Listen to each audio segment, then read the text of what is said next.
ہمارے چینل میں خوش آمدید۔ تو چلیے شروع کرتے ہیں آج کی کہانی۔ میرا نام مدثر ہے اور میں وہ بد نصیب ہوں جس نے اپنی زندگی میں وہ سب کچھ دیکھا جس کا کبھی تصور بھی نہیں کیا تھا۔ حالانکہ میں شروع ہی سے بہت اچھی زندگی گزار رہا تھا۔ میں نے جو سوچا اور جو چاہا وہ پایا تھا، مگر میں یہ نہیں جانتا تھا کہ وہ میرے ساتھ ایسا کرے گی جس کے لیے میں نے اپنا سب کچھ داؤ پر لگا دیا۔ کاش وہ ایسے نہ کرتی تو میرا زندگی پر سے اعتبار کبھی نہ اٹھتا۔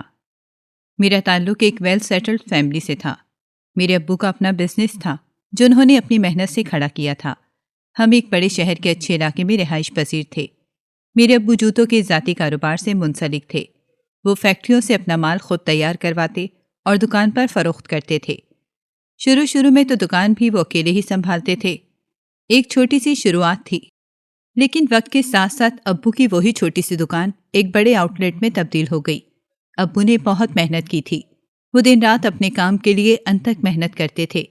صبح سے نکلتے اور رات گئے گھر واپس لوٹتے تھے۔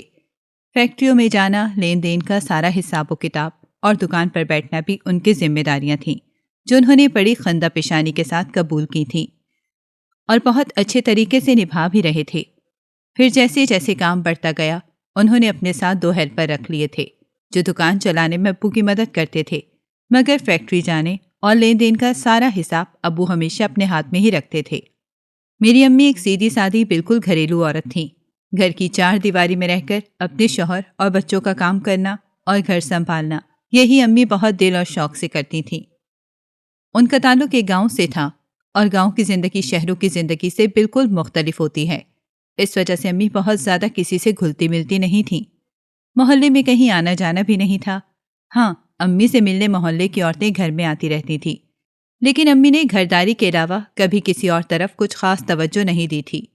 وہ تو اتنی بھولی اور سادہ خاتون تھیں کہ انہوں نے کبھی ابو سے یہ بھی شکایت نہیں کی تھی کہ وہ انہیں کم وقت دیتے ہیں، بلکہ وہ اپنے شوہر کی ہر ضرورت اور مشکل میں ان کا ساتھ دیتی تھی۔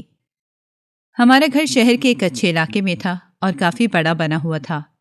ابو نے یہ گھر بھی اپنے کاروبار جمانے کے بعد خریدا تھا۔ ہم 3 بھائی اور ہماری ایک بہن تھی۔ میں بھائیوں میں سب سے چھوٹا تھا اور بہن مجھ سے بھی چھوٹی تھی۔ ہمارا بچپن بہت خوبصورت تھا۔ گھر میں نہ تو کسی چیز کی کمی تھی اور نہ ہی پیار و محبت کی۔ ابو اتنے مصروف ہونے کے باوجود ہماری ضروریات کا خیال رکھتے اور جمعے کے دن ہمیں مکمل وقت دیتے تھے۔ حالانکہ اس دن بھی ابو کے پاس کاموں کی ایک طویل فہرست ہوتی تھی، مگر انہوں نے ہفتے میں ایک دن اپنی فیملی کے لیے مخصوص کر رکھا تھا اور اس دن وہ اپنا موبائل فون بھی آف کر دیتے تھے۔ اس طرح ہر جمعے کو ہماری تو عید ہوتی تھی۔ گھر میں پرتکلف ناشتے کا اہتمام کیا جاتا اور رات کا کھانا ہم باہر کھایا کرتے تھے۔ امی بھی اس دن بڑی خوش اور چہچہاتی رہتی تھیں۔ میں نے امی کو ہر جمعے خاص اہتمام کے ساتھ تیار ہوتے ہوئے دیکھا تھا۔ پورے ہفتے میری امی گھر میں پہنے جانے والے کپڑوں کو استری بھی نہیں کرتی تھیں کیونکہ انہیں اتنا وقت بھی نہیں ملتا تھا۔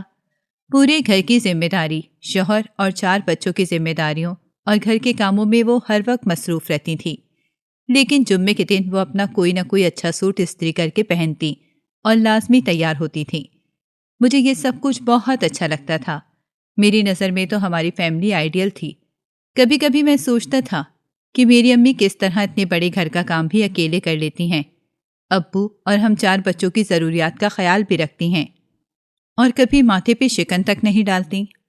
حالانکہ ہمارے سامنے کی بات ہے، ابو نے کئی مرتبہ امی کو کہا کہ وہ کوئی کام والی رکھ دیتے ہیں جو کم سے کم گھر کی صاف صفائی کر دیا کرے گی۔ یہاں تک کہ ابو تو کچن میں کھانا وغیرہ بنانے کے لیے بھی کسی کو رکھنا چاہتے تھے، مگر امی نے ہمیشہ منع کر دیا۔ وہ کہتی تھیں کہ مجھے اپنے گھر اور فیملی کے کام اپنے ہاتھ سے کر کے تسلی ہوتی ہے اور خوشی ملتی ہے۔ خاص طور پر اپنا کچن وہ کسی کے حوالے کرنے کو تیار نہیں تھیں۔ پھر جب ہم 4 بہن بھائی دنیا میں آ گئے اور ہماری شرارتوں سے پورا گھر ڈسٹرب ہونے لگا، تو ابو نے زبردستی صفائی کرنے کے لیے ایک ہیلپر کا انتظام کر دیا تھا جو صبح کے وقت ہمارے گھر آتی اور 2-3 گھنٹے میں سارے کام کر کے چلی جاتی تھی۔ اس طرح امی کو بھی کچھ سکون ملا تھا۔ ہر جمعے کو امی گھر میں 2-3 کھانے بناتی تھیں اور رات کو ہم باہر جایا کرتے تھے۔ ہم 4 بہن بھائیوں میں 1.5 سال کا ہی فرق تھا۔ ایک ہی اسکول میں جاتے تھے اور شام کو ہمیں ٹیوشن پڑھانے کے لیے ایک ٹیچر ہمارے گھر آیا کرتے تھے۔ ابو چاہتے تھے کہ ہم تینوں بہن بھائیوں میں سے کوئی ایک لازمی ابو کے کاروبار میں ان کا ساتھ دے، کیونکہ ان کے کاروبار نے انہیں بہت کچھ دیا تھا۔ لیکن ابو یہ بھی سوچتے تھے کہ وہ اپنے بچوں کو کسی قسم کی زور زبردستی نہ کریں، اور ہماری بہن میں تو ابو کی جان تھی، وہ تو ہم سب کی لاڈلی تھی۔ لیکن ابو اسے ہم تینوں سے زیادہ پیار کرتے تھے، اس کی ہر بات مانتے اور سنتے تھے۔ جیسے جیسے ہم چاروں بڑے ہوتے گئے، ویسے ہی زندگی میں بہت سی تبدیلیاں آنے لگیں۔ میرے دونوں بھائی میٹرک میں تھے اور میں 9ویں کلاس میں پڑھتا تھا، جبکہ ہماری بہن 7ویں میں تھی۔ اس وقت میرے ابو نے میرے دونوں بھائیوں کو دکان پہ بٹھانا شروع کر دیا تھا، کیونکہ ان کا ارادہ تھا کہ اگر ان دونوں میں سے کوئی ایک بھی کاروبار کی طرف ہو جائے تو ابو ایک اور دکان بنائیں گے۔ اور ایسا ہوا بھی۔ بڑے بھائی کا ذہن ابو کی طرح ہی کاروباری تھا۔ وہ دکان پر بیٹھنے کے بعد کاروبار میں دلچسپی بھی لینے لگے تھے۔ رفتہ رفتہ انہوں نے کافی کام سیکھ لیا تھا اور 2 سال کے عرصے میں ہی مکمل طور پہ ابو کے نقش قدم پر چلنے لگے تھے۔ انہوں نے انٹر بھی پاس کر لیا تھا۔ اس کے بعد پڑھائی چھوڑ کے صرف کاروبار سے منسلک ہو گئے۔ ابو نے انہیں مال اٹھانے اور حساب کتاب کے معاملات بھی سمجھائے، اور دکان میں کس طرح کام کیا جاتا ہے اور کس طرح کام لیا جاتا ہے، یہ سب کچھ ابو ان کو سکھا رہے تھے، اور وہ بڑے شوق سے سارے کام کرتے تھے۔ ابو کی طرح ہی بڑے ذمہ دار تھے۔ لیکن چھوٹا بھائی کچھ الگ طبیعت کا مالک تھا۔ وہ نہ تو پڑھنے میں اتنا اچھا تھا اور نہ ہی کاروبار میں اس کا دل لگتا تھا۔ ابو کو اس کی بڑی فکر لگی رہتی تھی، کیونکہ میں تو پڑھائی میں بہت اچھا تھا اور میں انجینئر بننا چاہتا تھا، یا کم سے کم MBA کر کے بزنس لائن میں جانا چاہتا تھا۔ اس لیے ابو میری طرف سے مطمئن تھے، اور بڑے بھائی بھی ابو کے ساتھ سیٹ ہوتے جا رہے تھے۔ مگر انہیں فکر اپنے دوسرے نمبر والے بیٹے کی تھی، جو دکان پر بھی توجہ نہیں دیتا تھا۔ میری امی اور ابو دونوں ہی اس کی وجہ سے بہت پریشان رہتے تھے، اور ان کی پریشانی بجا بھی تھی۔ خیر ایسے ہی وقت گزرنے لگا۔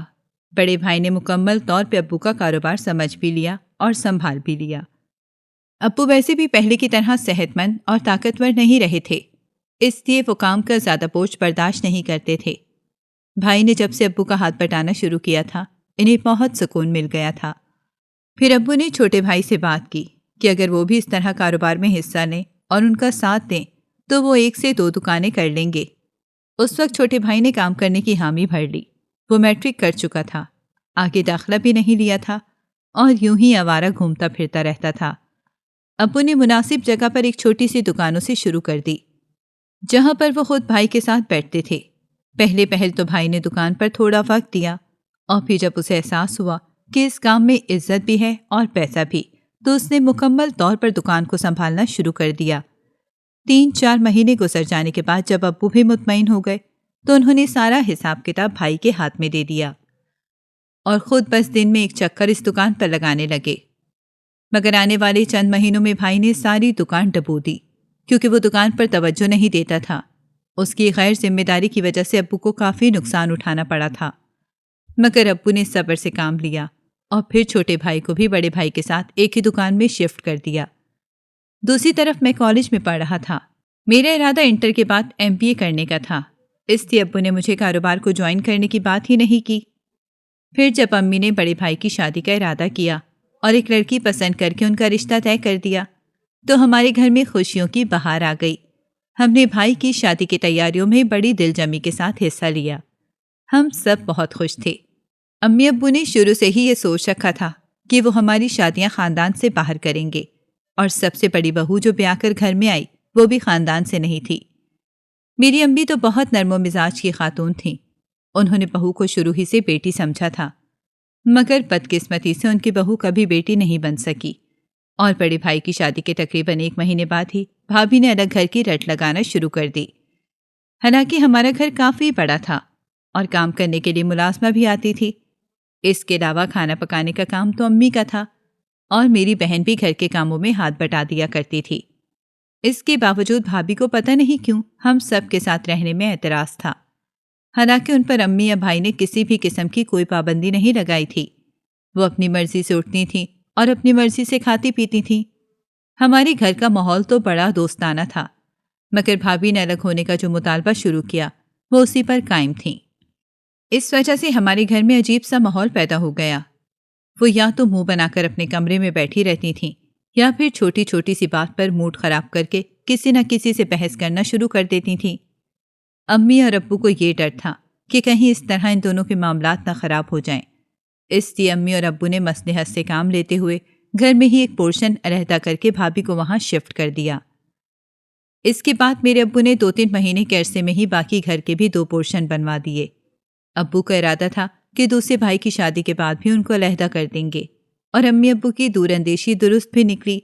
جب دوسرے بھائی کی شادی کی تو شادی سے پہلے ہی ابو اور امی نے لڑکی والوں کے سامنے یہ بات رکھ دی تھی کہ ہم اپنے بیٹے کو شادی کے بعد علیحدہ کر دیں گے۔ اس پر ان لوگوں نے کوئی اعتراض نہیں کیا، بلکہ خوشی کا اظہار کیا تھا۔ اس طرح چھوٹی بھابھی بھی گھر میں آنے کے بعد اپنے پورشن میں شفٹ ہو گئیں۔ میں اپنی امی ابو اور بہن کے ساتھ تیسرے پورشن میں رہتا تھا۔ میں نے سوچ دیا تھا کہ میں شادی کے بعد اپنے ماں باپ کو اپنے ساتھ ہی رکھوں گا۔ میرا MBA کا ایڈمیشن بھی ہو چکا تھا۔ دونوں بھائیوں کی شادیوں اور اس طرح الگ ہونے کے بعد امی ابو کی یہی کوشش تھی کہ ان کے بچوں کے دل آپس میں جڑے رہیں۔ اسی لیے امی ہر جمعے کے دن شروع کی طرح اپنے پورشن میں دونوں بھائیوں اور ان کی بیویوں کو کھانے پر ضرور انوائٹ کرتی تھی۔ امی کی دیکھا دیکھی بڑی بھابھی نے بھی ایسا کرنا شروع کر دیا، اور پھر چھوٹی بھابھی بھی اس روایت کو چلانے لگیں۔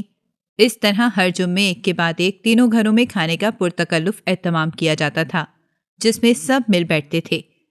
بظاہر سب کچھ بہت اچھا تھا، مگر امی کہتی تھی کہ دونوں بہوؤں کے دل صاف نہیں ہیں۔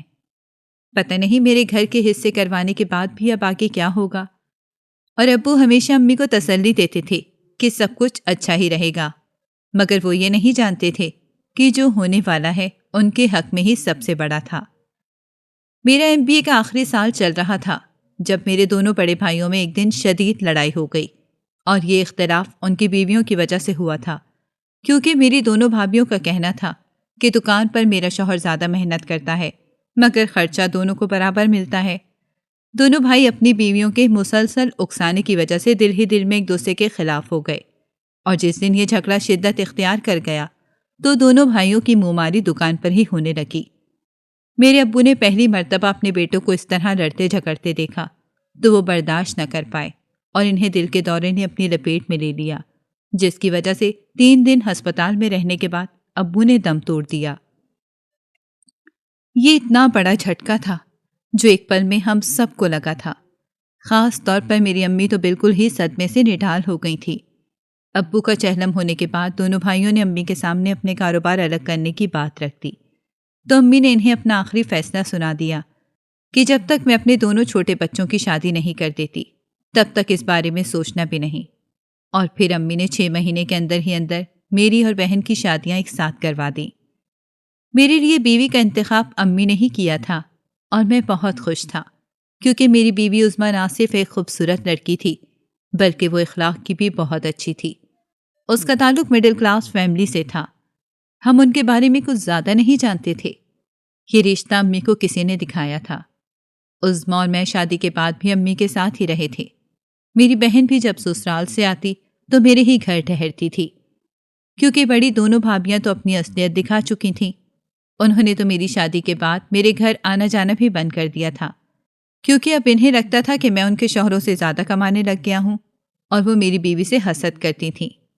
جبکہ بڑے دونوں بھائیوں نے ابو کی بنائی ہوئی شاندار دکان بیچ کر اپنی اپنی چھوٹی دکانیں بنا لی تھیں، اور میرے حصے کا پیسہ مجھے دے دیا جو میں نے بینک میں جمع کروا دیا۔ میری شادی کے صرف 6 مہینے بعد ہی میری ماں کا بھی انتقال ہو گیا، اور مجھے ایسا لگا جیسے میں دنیا میں اکیلا ہی رہ گیا ہوں۔ میری بہن اپنے شوہر کے ساتھ بیرون ملک شفٹ ہو گئی۔ اس کا شوہر ویسے بھی تھوڑا سخت مزاج کا تھا، وہ کسی سے زیادہ ملنا جلنا پسند نہیں کرتا تھا۔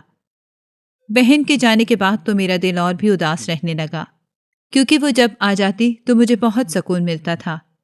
ایسا نہیں تھا کہ میں اپنی بیوی کے ساتھ خوش نہیں تھا، عظمیٰ بہت اچھی تھی، میں اس کے ساتھ بہت خوش تھا، مگر امی ابو نے شروع سے جو ایک ماحول ہمیں دیا تھا اب اس کی کمی بہت محسوس ہوتی تھی۔ میرے دونوں بھائی اپنے اپنے گھروں کو بیچ کر الگ الگ جگہ پر شفٹ ہو گئے تھے، کیونکہ کاروبار الگ کر لینے کے بعد ان کی بیویوں کا کہنا تھا کہ بچوں کے ساتھ اتنے چھوٹے گھروں میں رہنا مناسب نہیں۔ دونوں بھائیوں کے یہاں سے جانے کے بعد جن لوگوں نے یہ گھر خریدے تھے ان کے ساتھ تو میرا کوئی تعلق نہیں تھا۔ اس طرح میں بس اپنے گھر تک محدود ہو کر رہ گیا، آفس سے گھر اور گھر سے آفس کی زندگی مصروف ہوتی جا رہی تھی، کیونکہ میری جاب بھی ایک بڑی کمپنی میں ہو گئی تھی۔ تب میں نے محسوس کرنا شروع کیا کہ میری بیوی عظمیٰ خریداری کی بڑی شوقین تھی۔ میں ہر مہینے گھر کے تمام اخراجات کے علاوہ اسے الگ سے پیسے دیتا تھا اور وہ سارے پیسے شاپنگ میں اڑا دیتی، لیکن میں نے اسے کبھی منع نہیں کیا تھا کیونکہ وہ اس طرح زیادہ خوش رہتی تھی اور میں اسے دیکھ دیکھ کر خوش ہوتا تھا۔ کبھی کبھی میرا جی چاہتا کہ وہ بھی میری امی کی طرح چھٹی کے دن گھر میں خاص اہتمام کرے، اور کبھی کبھی میں اپنے دونوں بھائیوں کو ان کی دعوت پر بلاؤں، مگر عظمیٰ تھوڑی غیر ذمہ دار اور لاؤبالی سی تھی۔ اسے گھر کے کاموں سے کچھ خاص لگاؤ نہیں تھا، حالانکہ ہم گھر میں صرف 2 لوگ تھے۔ اس کے باوجود عظمیٰ کا اصرار تھا کہ میں اسے کام کے لیے ملازمہ رکھ دوں۔ پھر میں نے ابو کی اس بات کو یاد کرتے ہوئے ایک ملازمہ کا انتظام بھی کر دیا کہ میرے ابو کہتے تھے کہ گھر میں سکون ہونا چاہیے اور انسان سکون کی خاطر ہی کماتا ہے۔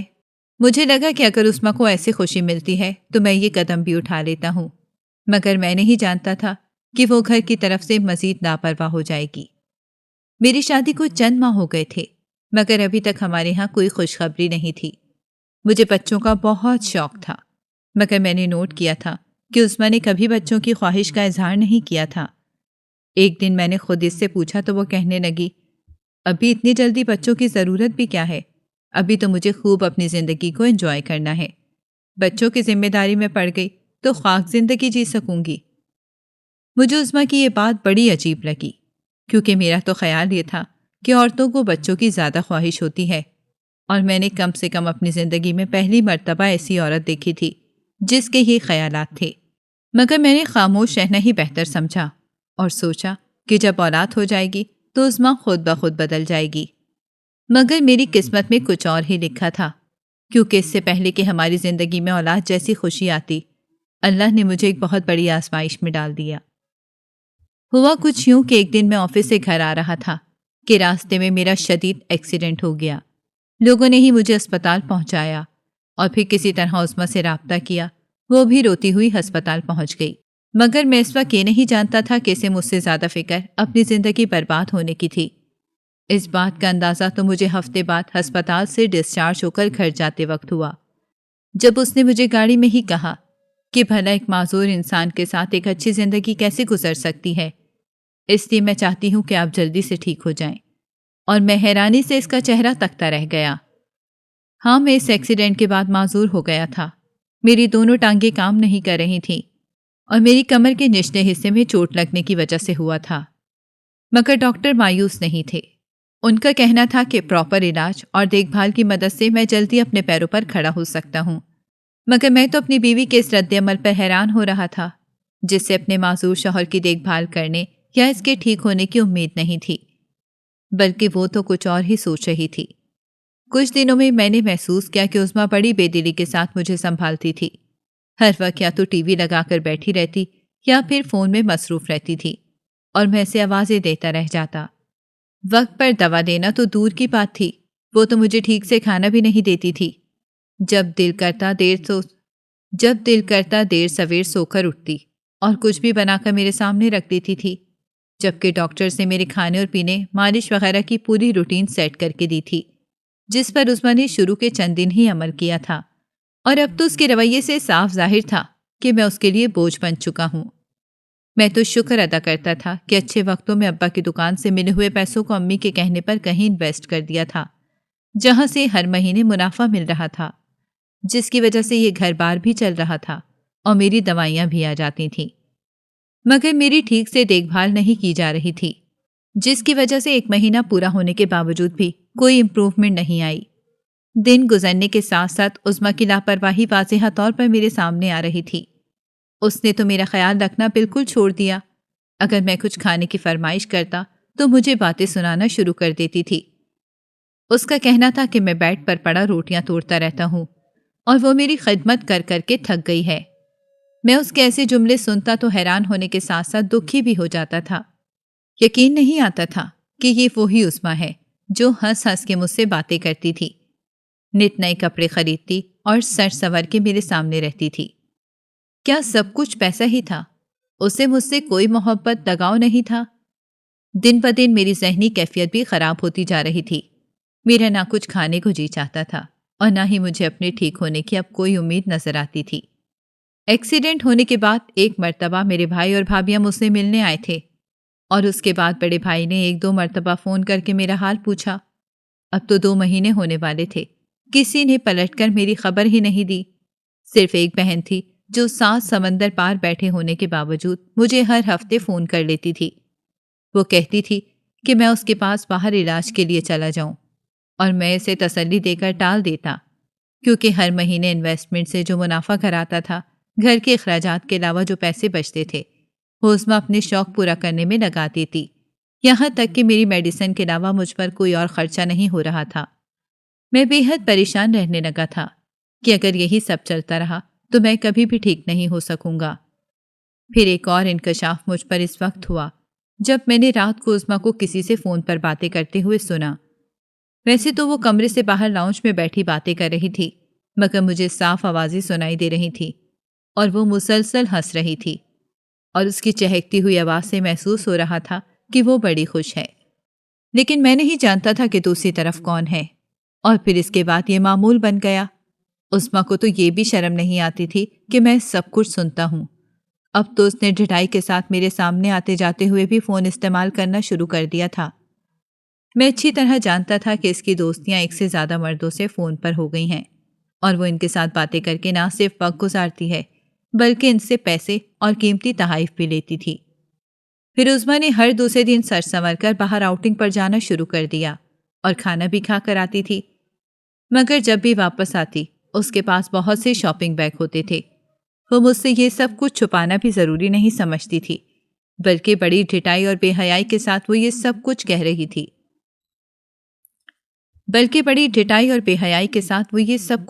تھی۔ وہ تو مجھے یہ بھی جتانے لگی تھی کہ میں اس کا سارا خرچہ نہیں اٹھا سکتا، نہ ہی اسے ایک اچھی زندگی دے سکتا ہوں، بلکہ میں نے تو اس کی زندگی کو ایک عذاب بنا دیا تھا، جبکہ عذاب میں تو میں خود تھا۔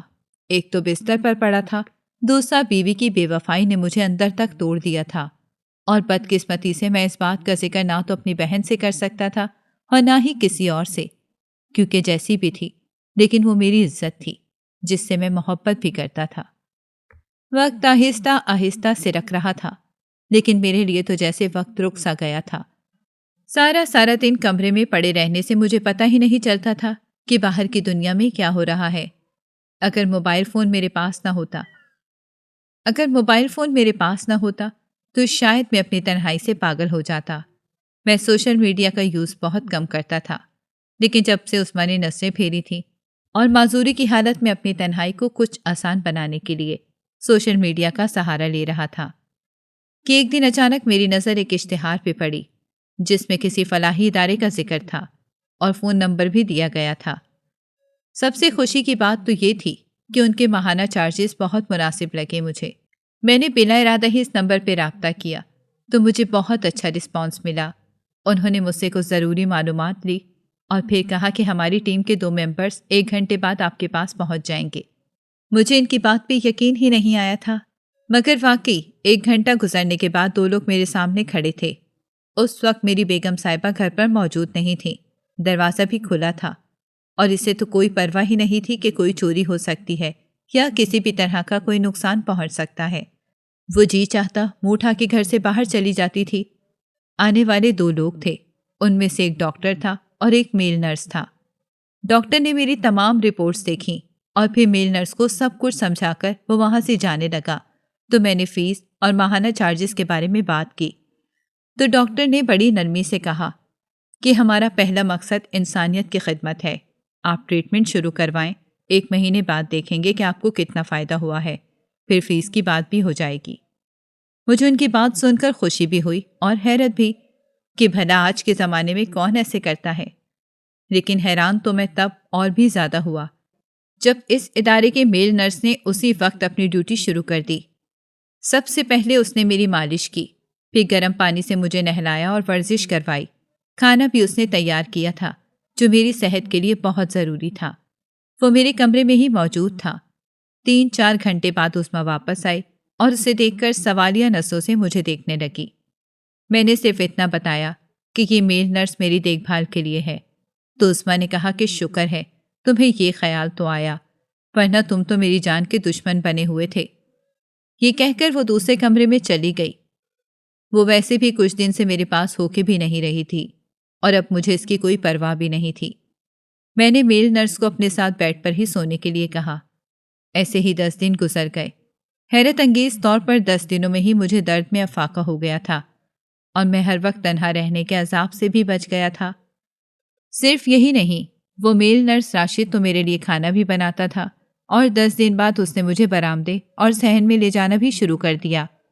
کافی وقت بعد دھوپ کی حرارت اور تازہ ہوا کے جھونکے مجھے بہت اچھے لگ رہے تھے۔ دیکھتے ہی دیکھتے چند دنوں میں میری طبیعت میں بڑی بہتری آنے لگی۔ راشد بھی میرا بہت اچھا دوست بن گیا تھا۔ یوں تو وہ عمر میں مجھ سے چھوٹا ہی تھا، مگر بالکل بھائیوں اور دوستوں کی طرح مجھ سے باتیں کرتا تھا۔ اس کا تعلق ایک مڈل کلاس فیملی سے تھا اور وہ اپنی فیملی کو سپورٹ کرنے کے لیے اس ادارے میں کام کرتا تھا۔ 20 دن بعد راشد نے مجھے قریبی پارک میں لے جانا شروع کر دیا۔ وہ مجھے ویل چیئر پر لے کر جاتا تھا، مگر وہاں جا کر مجھے چلنے میں مدد کرتے ہوئے میری مشق کروانے لگا۔ پہل تو مجھے بہت تکلیف کا سامنا کرنا پڑا، مسئلہ بھی بہت ہوتا تھا، مگر یہ سب میرے لیے بہت ضروری تھا۔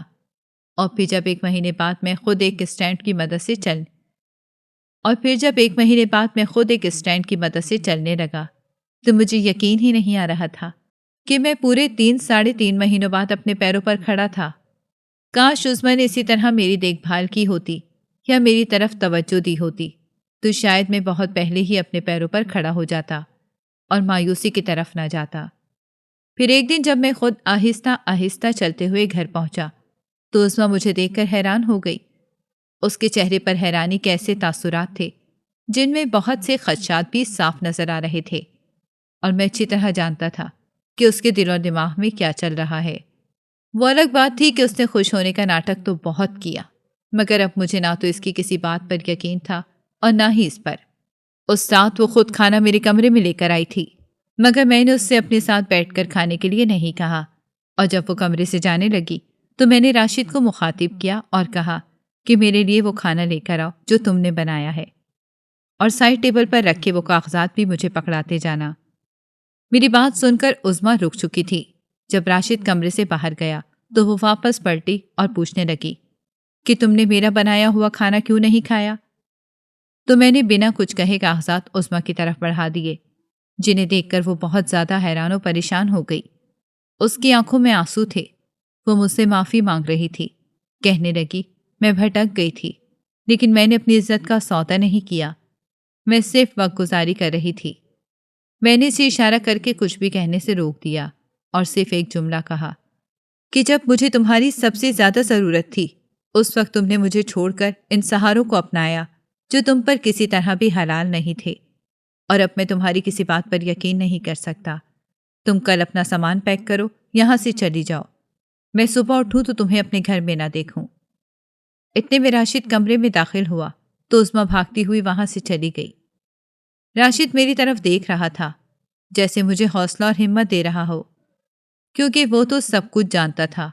میں نے جو کیا تھا اس کے ذریعے ہی تو کیا تھا۔ اگلے دن جب میں کمرے سے نکلا تو عظمیٰ میرے گھر سے جا چکی تھی۔ مجھے اس کے جانے کا کوئی دکھ نہیں ہو رہا تھا، کیونکہ میں جانتا تھا میں نے جو کیا ہے وہ بالکل ٹھیک تھا اور میں نے اس کے ساتھ کوئی زیادتی نہیں کی تھی۔ آج اس بات کو پورا 1 سال گزر چکا ہے۔ میں نے راشد کی بیوہ بہن سے نکاح کر لیا تھا۔ یہ سب کچھ نہ تو مجھے راشد نے کہا تھا اور نہ ہی وہ ایسا چاہتا تھا۔ اسے تو یہ معلوم بھی نہیں تھا کہ میں اس کی بیوہ بہن سے نکاح کرنے کا سوچ بیٹھا ہوں، بلکہ یہ سب میں نے اپنی مرضی اور دل سے کیا تھا۔ راشد کی بہن جب میری زندگی میں میری بیوی بن کر آئی تو کچھ عرصے بعد ہی مجھے احساس ہوا کہ ایک اچھی اور نیک بیوی دنیا میں کتنا بڑا انعام ہے۔ دوسری طرف میری پرانی کارکردگی کو یاد کرتے ہوئے آفس میں مجھے دوبارہ جاب مل گئی تھی۔ اس وجہ سے بڑی جلدی میری زندگی معمول پر آ گئی، اور اس سب میں میری بہن سب سے زیادہ خوش تھی، کیونکہ ماں کی بات ایک وہی تو تھی جو مجھے خوش دیکھنا چاہتی تھی۔ آپ سب بتائیں کہ آپ کو میری کہانی کیسی لگی؟ ہو سکتا ہے آپ کا ایک جملہ بھی مجھ جیسے کئی لوگوں کے لیے ہمت اور حوصلے کا سبب بنے۔ میں آپ کی رائے کا منتظر رہوں گا۔ اگر آپ کو ہماری کہانی پسند آئی ہو تو ہمارے چینل کو لائک کریں اور سبسکرائب کر دیں۔ بیل نوٹیفیکیشن کو بھی آن کر دیں تاکہ ہماری آنے والی ہر مزیدار کہانی آپ کو وقت پر ملتی رہے۔